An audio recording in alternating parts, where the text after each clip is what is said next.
This is the Rest of Everest video podcast, an almost unabridged expedition experience. Episode 59, Bartertown. Well, hello again, everyone. Welcome back to the Rest of Everest video podcast. I'm John Miller.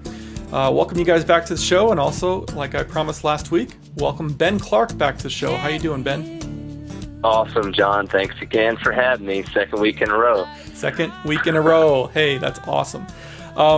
We are really getting down there in episodes. There's only maybe a couple episodes left. I might have 3 in me.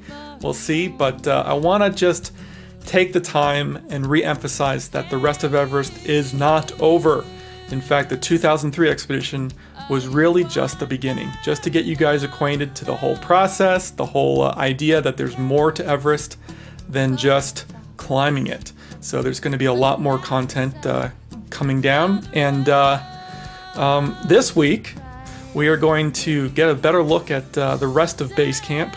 There's not just climbers at base camp. There's also a lot of people making a living there, native Tibetans. So let's get back up to base camp and let's take a look at the Bartertown, as we like to call it. Here we go. All right, so what you're looking at here is you're actually looking at Ben. Ben and I went to try to go get his summit certificate. Do you remember this, Ben? Oh, yeah. I'm walking way faster than I thought I was.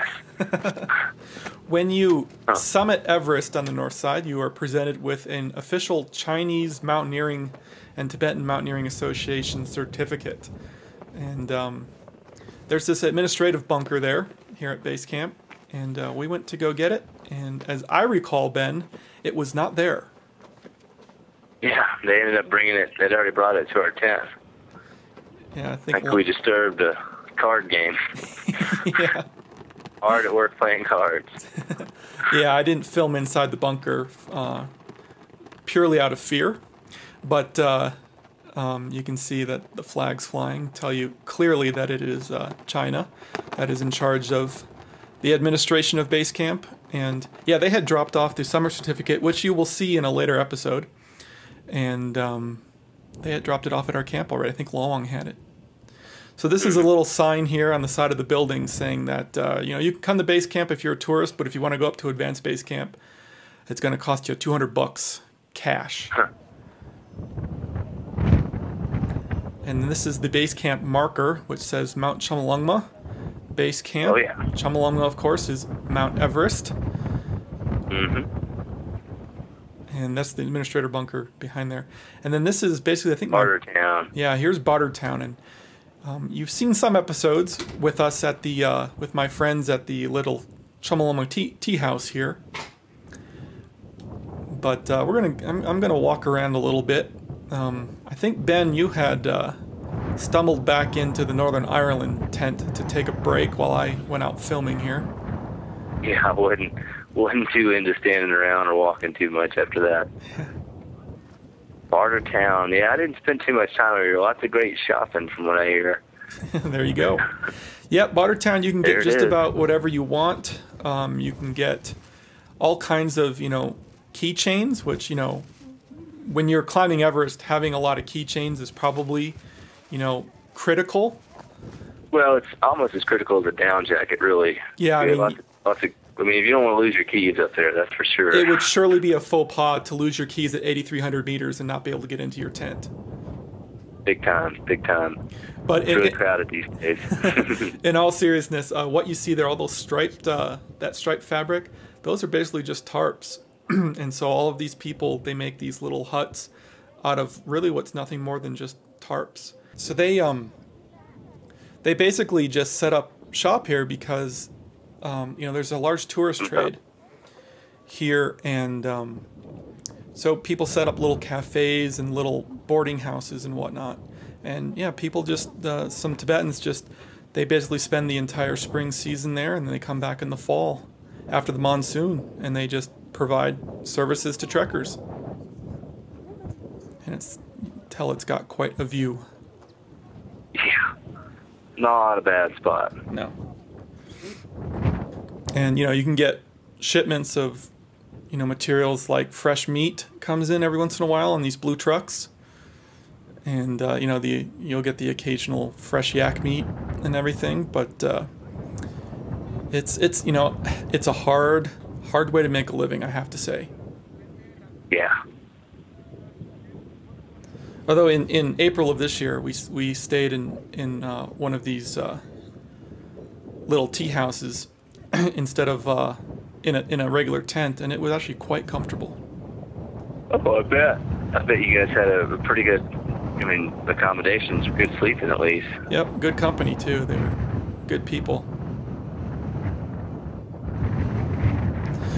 So I'm up on a little rise above base camp, and as I was looking around, I saw all these yak herders gathering, and they were discussing, I think, as I cough out a lung there, they were discussing how to, I think they were getting a big tip, and so they were discussing how to share the money amongst each other.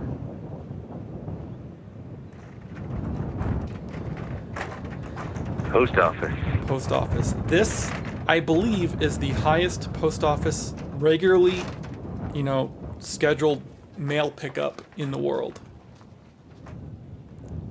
You guys might remember from the windstorm, I've got a photograph of that post office on its side. It had been completely blown over. Yeah.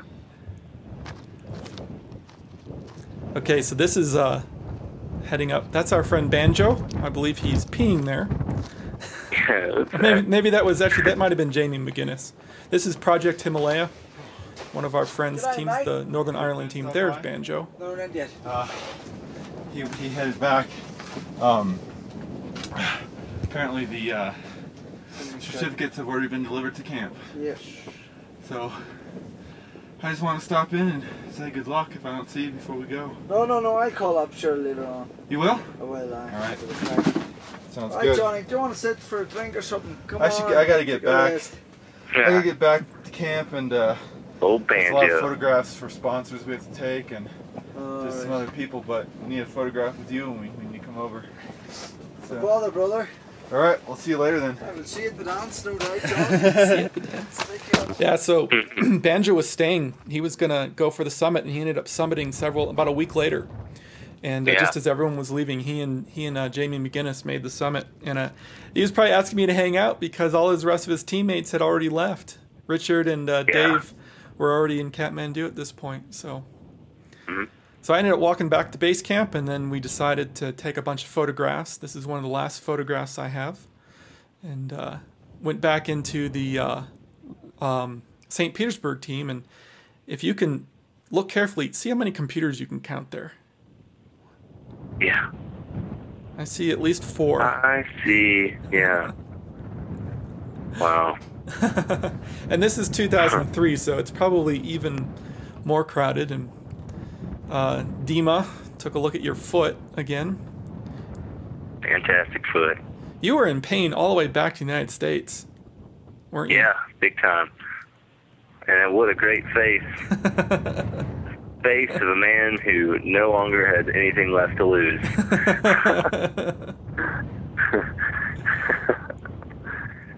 It's funny, yeah.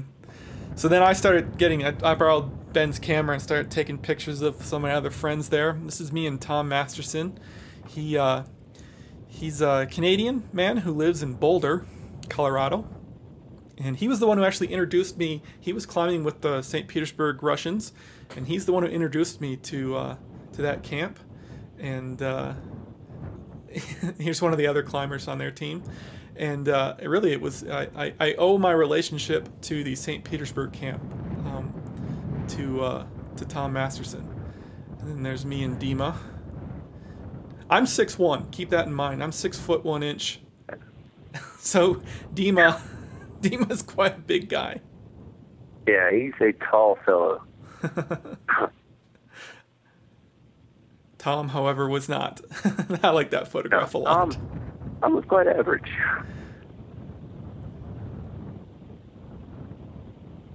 All right, now I've made it over to the Royal Navy camp. That's me and Fiona, Fee, as we called her, and spent a lot of time, as you guys know, over at the Royal Navy Royal Marines camp. So it was good to say goodbye to them.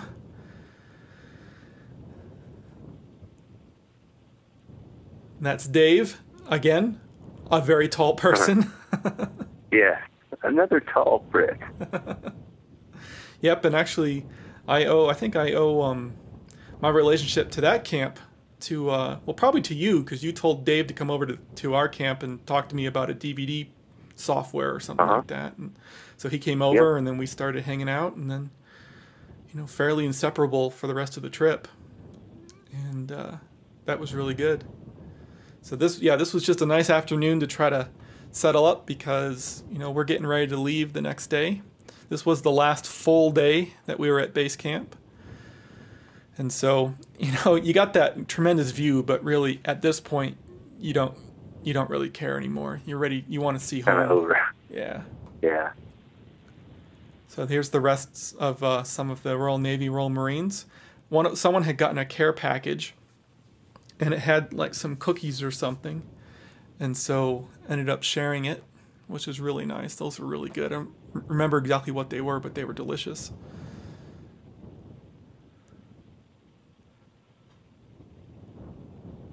There's everyone. I've stuffed my face.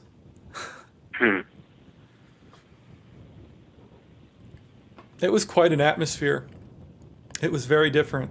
There's me and Denis, our French friend. I feel like it's like the end of The Wizard of Oz, where Dorothy's saying goodbye to everyone. Goodbye, Denis. Denis, I'll miss you most of all. I don't know. I think Denis would probably... We like Denis, don't get me wrong. But we probably weren't going to miss him most of all. There's me and Steve. He was the Royal Navy's communications manager. Mm-hmm. And then this is back at our camp. That's me and Bertrand. Bertrand was... what if a guy. If there was a train, I would take it. Bertrand had a love-hate relationship with Everest. He loved it, but he hated every minute of it. Yep. Loved to not be there. Yeah. And there's me with Dawa in the green and Pempa in the blue on the right. Mm-hmm. Had to get a photograph with those guys. Those guys were my heroes. And absolutely. Dawa actually smiles a lot more than he lets off. And there's right there. That's probably my favorite photograph of Ben. Ben and some yaks. Epic. That is a guy who looks like he had just done something fairly intense. And this is the only photograph of Ben and I together on the mountain that we took the entire time. Yeah.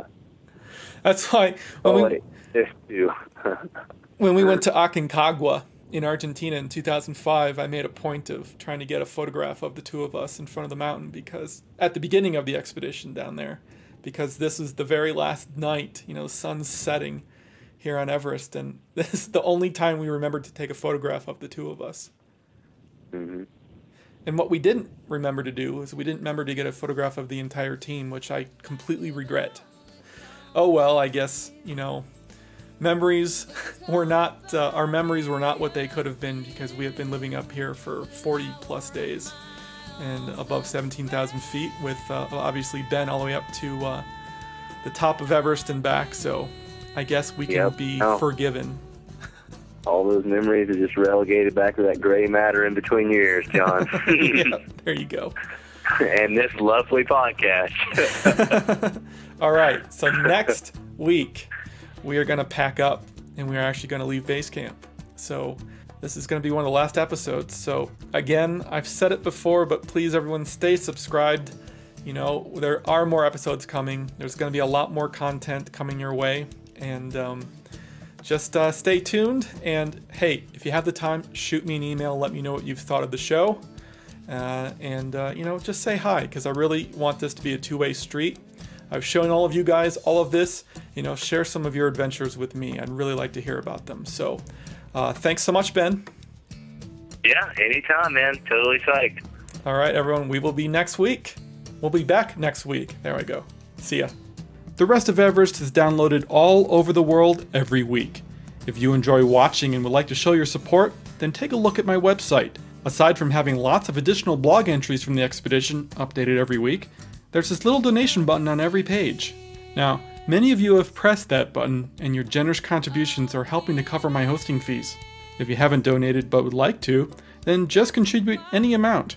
In return, I'll give you access to the video and audio dispatches I sent out while we were actually at Everest. It's pretty interesting stuff.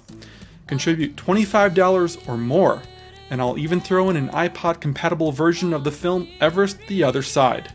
That's the project the entire podcast here is based on. As always, our announcer is Marlon May, and our music is provided by Wendy Wu. Check her out at wendywoo.com. Thanks so much, everyone, and we'll see you next week. Thank you for watching The Rest of Everest. For more information on the expedition, please visit therestofeverest.com.